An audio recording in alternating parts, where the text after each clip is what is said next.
कौन बिरादर हवा बाड़ा तू छोले यूपी बिहार के तू दिलवा हिलवले ए बाबू हाँ कौन बिरादर हवा बाड़ा छोले यूपी बिहार के तू दिलवा हिलवले अरे कौन बतिया पकड़ेला गुमान बोला करेला गुमान नहीं के होई खुला गोरी जेही के लिखो संविधान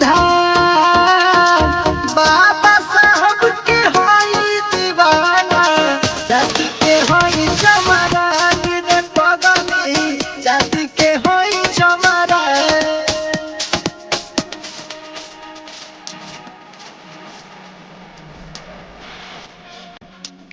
बाबा साहब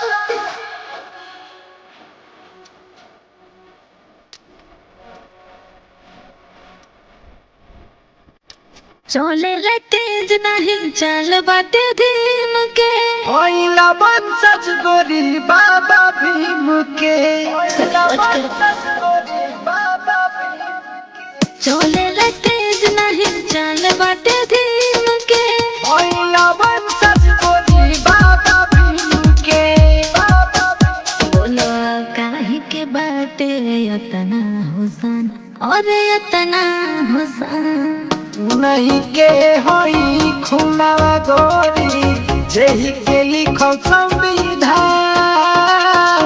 बाबा साहब के होई दीवाना जाति के होई जमाना रे पगली जाति के होई जमाना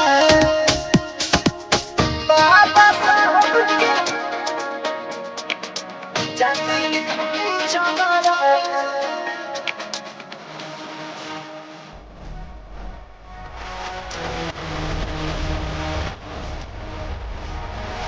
तोहरा तो आगेगा कि मुगे न गोले देखिला चला रे चमरा में अब चले देखिला चला रे चमरा में अब चले तोहरा तो आगेगा कि मुगे न गोले देखिला चला रे चमरा में अब चले अरे सब अखिल से बाटे तो हर अलग पहचान और अलग पहचान नहीं के होई खुला गोरी जेही के लिखो